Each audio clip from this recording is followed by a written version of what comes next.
গাজায় নিজেদের গুলিতে ৩১ ইসরায়েলি সেনা নিহত।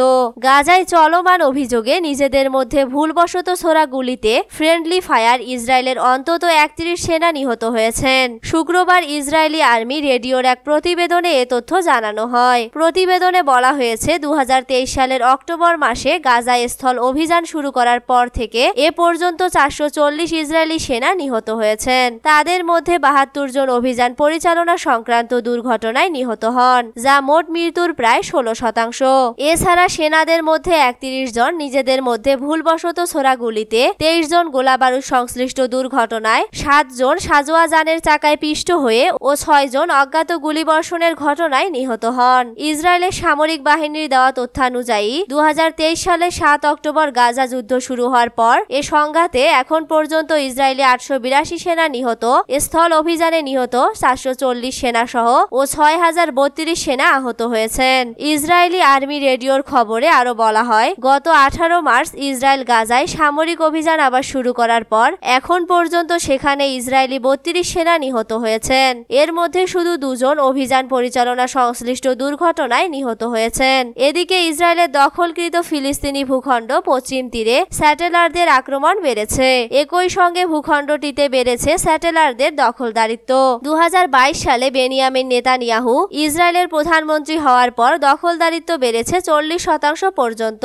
ইসরায়েলের সম্প্রচার মাধ্যম চ্যানেল 12 জানিয়েছে, বহু বিতর্ক ও টানাপোড়েন কাটিয়ে ২০২২ সালে নেতানিয়াহুর জোট সরকার ক্ষমতায় বসে।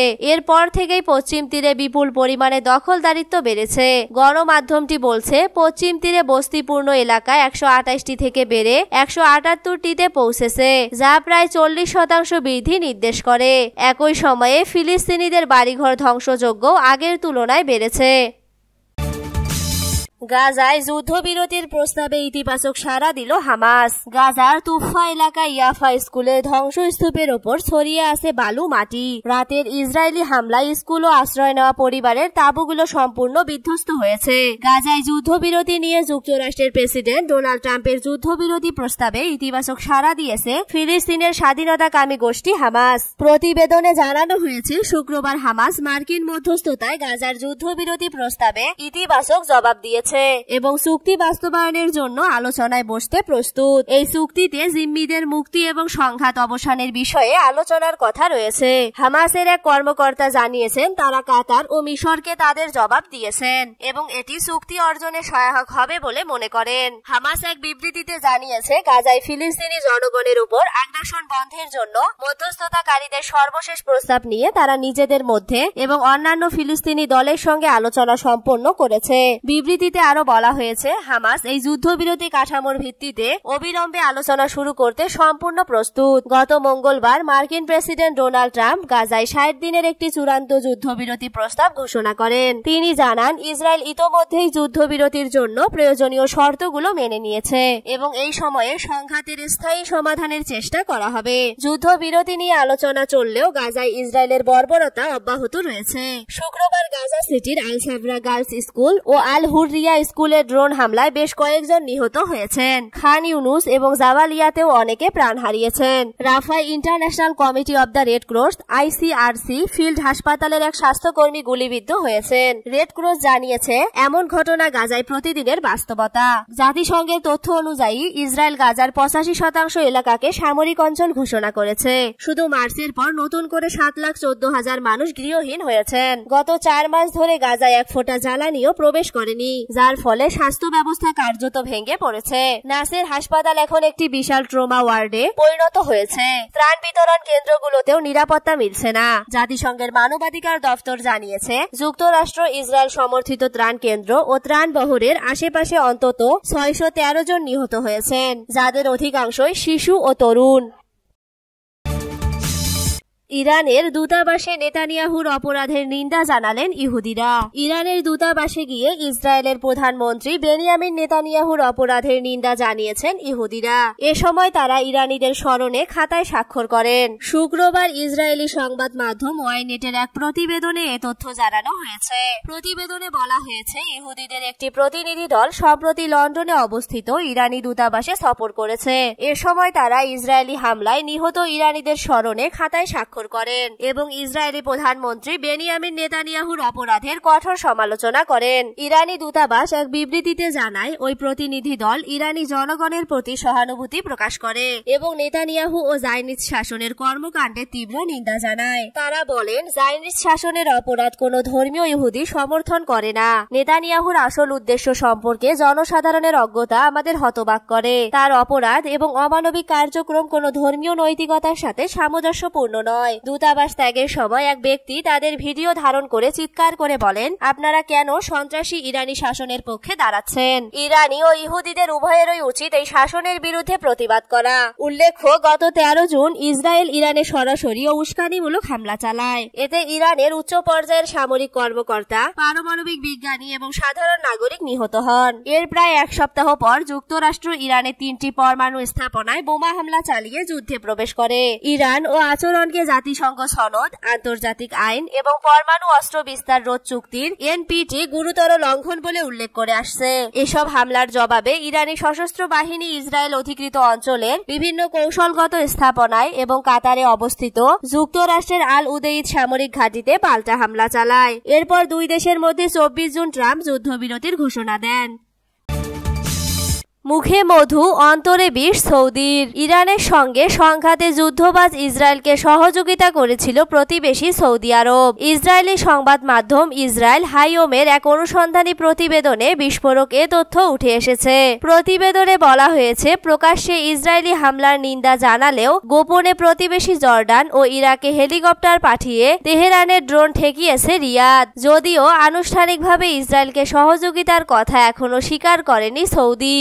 12 দিনের সংঘাতে ইরান একা লড়াই করলেও যুক্তরাষ্ট্র সহ অনেকেরই সহযোগিতা পেয়েছে ইসরায়েল। ইরানের ছোড়া ক্ষেপণাস্ত্র ড্রোন ভূপাতিত করে ঘনিষ্ঠ মিত্র হিসেবে পরিচিত যুক্তরাষ্ট্র, যুক্তরাজ্য ও ফ্রান্সের মতো পশ্চিমা দেশগুলো বন্ধুর মতোই খোলাখুলি পাশে দাঁড়িয়েছিল তেল আবিবের। মুসলিম দেশ জর্ডানের বিরুদ্ধেও রয়েছে ইরানের হামলা মাঝপথে ঠেকানোর অভিযোগে। অন্যদিকে তেহরানকে সরাসরি সহযোগিতা না করলেও সৌদি আরবকে শুরু থেকেই ইসরায়েলের বিরুদ্ধে কথা বলতে দেখা গেছে। কোনো উস্কানি ছাড়াই ইরানের ভূখণ্ডে ইসরায়েলি হামলার নিন্দা জানায় রিয়াদ। সৌদি আরবের আকাশসীমা ব্যবহার করে ইরানে হামলা চালাতে দেওয়া হবে না বলেও দিয়েছিল হুঁশিয়ারি। প্রকাশ্যে ইসরায়েলি হামলার নিন্দা জানানো সেই সৌদি আরবের বিরুদ্ধে এবার উঠেছে গোপনে নেতানিয়াহুর বাহিনীকে সহযোগিতার অভিযোগ। বিভিন্ন সূত্রের বরাতে এই চাঞ্চল্যকর তথ্য প্রকাশ করেছে তেল আবিব ভিত্তিক গণমাধ্যম ইসরায়েল হাইওম। সংবাদ মাধ্যমটির এক অনুসন্ধানী প্রতিবেদনে দাবি করা হয়েছে, ইসরায়েলকে লক্ষ্য করে ইরানের ছোড়া ড্রোন ঠেকিয়েছে সৌদি আরবের বিমান বাহিনী। প্রতিবেশী জর্ডান, ইরাক ও নিজ দেশের আকাশসীমায় হেলিকপ্টার মোতায়েন করে এসব বিস্ফোরক বোঝাই চালকবিহীন আকাশযান ধ্বংস করেছে তারা। প্রতিবেদনে বলা হয়েছে, আঞ্চলিক আকাশসীমার নিরাপত্তায় ইসরায়েলকে এ সহযোগিতা করেছে সৌদি আরব। যদিও আনুষ্ঠানিকভাবে এখন পর্যন্ত ইরানের ড্রোন প্রতিহতের কথা স্বীকার করেনি দেশটির সরকার। মধ্যপ্রাচ্যের অন্যতম শক্তিশালী বিমান বাহিনীর অধিকারী সৌদি আরব। অবশ্য দেশটির কাছে থাকা fighter jet, air defence system সহ বেশিরভাগ সমরাস্ত্রই ইসরায়েলের সবচেয়ে কাছের বন্ধু যুক্তরাষ্ট্রের দেওয়া। এদিকে গাজায় গত 21 মাস ধরে বর্বরতা চললেও ইসরায়েল বিরোধী জোরালো অবস্থান নিতে ব্যর্থ হওয়ায় সমালোচনার মুখে পড়তে হচ্ছে সৌদিকে। গাজার স্বাস্থ্য মন্ত্রণালয়ের তথ্য অনুযায়ী অব্যাহত ইসরায়েলি হামলায় ধ্বংসস্তূপে পরিণত গাজায় এ পর্যন্ত 57,130 জন ফিলিস্তিনি নিহত হয়েছেন, যাদের বেশিরভাগই নারী ও শিশু। এছাড়া আহত হয়েছেন 1,34,592 জন। আফগান সীমান্তে ভারত সমর্থিত 30 সন্ত্রাসীকে হত্যার দাবি পাকিস্তানের। আফগানিস্তান সীমান্তবর্তী গোলযোগপূর্ণ খাইবার পাখতুনখোয়া প্রদেশে কমপক্ষে 30 জন সন্ত্রাসীকে হত্যা করেছে পাকিস্তানের নিরাপত্তা বাহিনী। দেশটির সেনাবাহিনীর মিডিয়া শাখা এক বিবৃতিতে বলেছে, গত 3 দিনে সীমান্ত এলাকার কাছে ভারতীয় প্রক্সির অন্তর্গত সন্ত্রাসীদের একটি বৃহৎ দলের গতিবিধি শনাক্ত করা হয়। আফগান সীমান্ত অতিক্রম করার চেষ্টা করার সময় এদের মধ্যে 30 জন সন্ত্রাসীকে হত্যা করা হয়। আল জাজিরার প্রতিবেদন অনুসারে মাত্র কয়েকদিন আগে একই অঞ্চলে এক আত্মঘাতী হামলায় 16 জন পাকিস্তানি সেনা নিহত হয়েছিল। পাকিস্তানি সেনাবাহিনীর মতে নিহত সন্ত্রাসীরা পাকিস্তান তালেবান বা তাদের সহযোগী সংগঠনের সদস্য ছিলেন। গত সপ্তাহেও এই সশস্ত্র দলটি খাইবার পাখতুনখোয়া প্রদেশের সীমান্তবর্তী উত্তর ওয়াজিরিস্তান জেলায় একটি আত্মঘাতী বিস্ফোরণের দায় স্বীকার করেছে।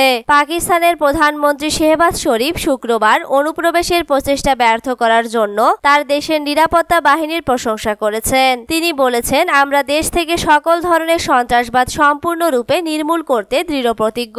প্রধানমন্ত্রী এবং সেনাবাহিনী উভয়ের বিবৃতিতেই ভারতকে এসব যোদ্ধাদের সমর্থনের জন্য দায়ী করা হয়েছে।